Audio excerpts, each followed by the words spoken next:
Shalom, selamat pagi saudara-saudari yang terkasih di dalam nama Tuhan kita Yesus Kristus. Selamat berjumpa kembali di dalam renungan pagi hari ini.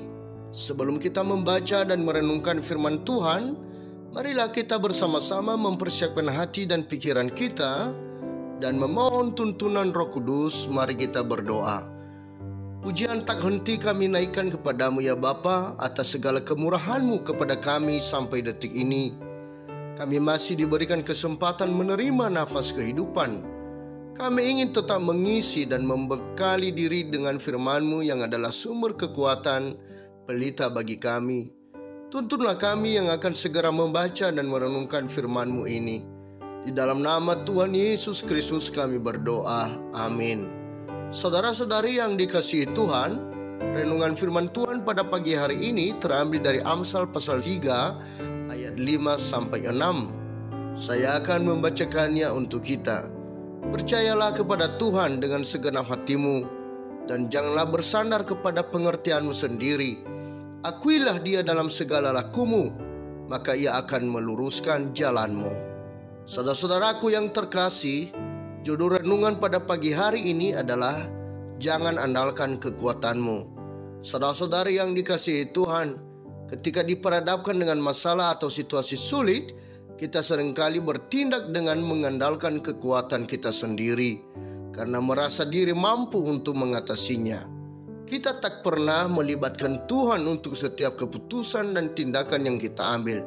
Alkitab memperingatkan, banyaklah rancangan di hati manusia, tetapi keputusan Tuhanlah yang terlaksana, di dalam Amsal pasal 19 ayat 21. Sebuah keputusan bijak bila sebelum mengambil sebuah keputusan atau tindakan, kita berdoa memohon tuntunan daripada Tuhan. Saudara-saudari yang dikasihi Tuhan, Salomo adalah raja yang penuh hikmat, tetapi ketika dia melupakan Tuhan dan tergiur dengan kenikmatan dunia, maka Salomo mulai meninggalkan Tuhan dengan mengandalkan kekuatannya. Di dalam 1 Raja-Raja pasal 11 ayat 1-2 dikatakan, adapun Raja Salomo mencintai banyak perempuan asing, di samping anak Firaun yang mencintai perempuan-perempuan Moab, Amon, Edom, Sidon, dan Het. Padahal tentang bangsa-bangsa itu, Tuhan telah berfirman kepada orang Israel, janganlah kamu bergaul dengan mereka, dan mereka pun janganlah bergaul dengan kamu, sebab sesungguhnya mereka akan mencondongkan hatimu kepada allah-allah mereka. Hati Salomo telah berpaut kepada mereka dengan cinta. Saudara-saudari yang dikasihi Tuhan, di sini kita tahu bahwa kadang dengan bersahabat dengan dunia ini akan memunculkan banyak godaan yang menghimpit iman kita. Tanpa kita sadari kita pasti jatuh. Kenapa Salomo bisa jatuh? Karena dia membuat celah kepada iblis melalui perempuan asing, sehingga bukan firman Tuhan yang diandalkannya, tetapi pikiran, akal, dan kedagingannya.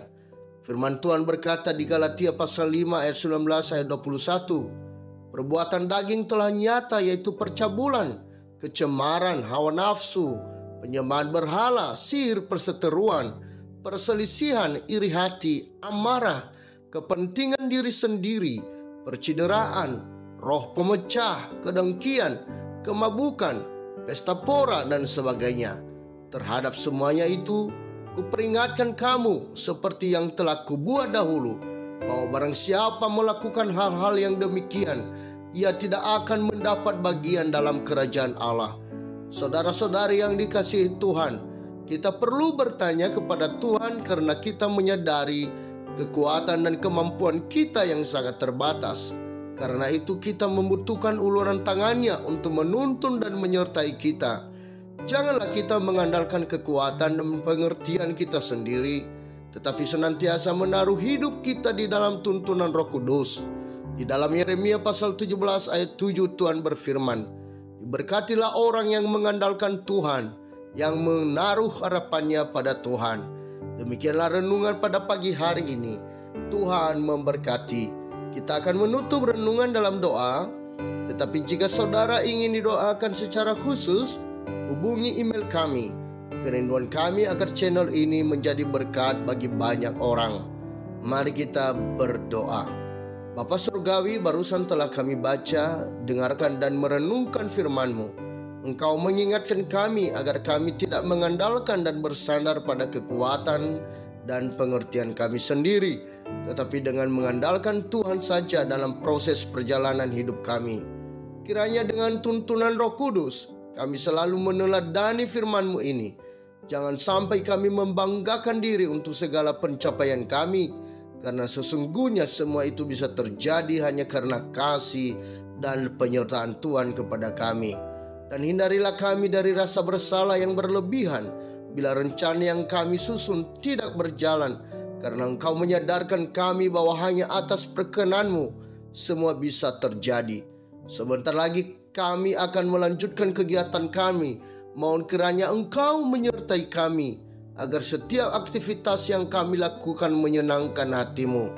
Bagi saudara-saudari kami, umat-Mu yang saat ini sedang dalam kelemahan tubuh, sakit, bergumul dengan masalah pribadi, pekerjaan, kehidupan rumah tangga, menghadapi masalah ekonomi yang sulit dan juga pendidikan, sertailah mereka, lawatlah mereka satu persatu, ya Bapa.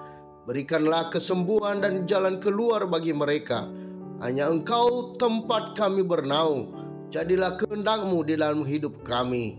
Dalam nama Tuhan kami Yesus Kristus, Tuhan dan Juru Selamat kami yang hidup, kami telah berdoa. Amin. Saudara-saudari, mulailah harimu. Kiranya kasih dan anugerah Tuhan senantiasa melimpah di dalam kehidupanmu. Muliakanlah Tuhan di dalam setiap aktivitasmu. Dan jadilah saksi hidup bagi firman-Nya. Roh Kudus menyertai kita semua. Sampai berjumpa kembali di renungan berikutnya. Tuhan Yesus memberkati.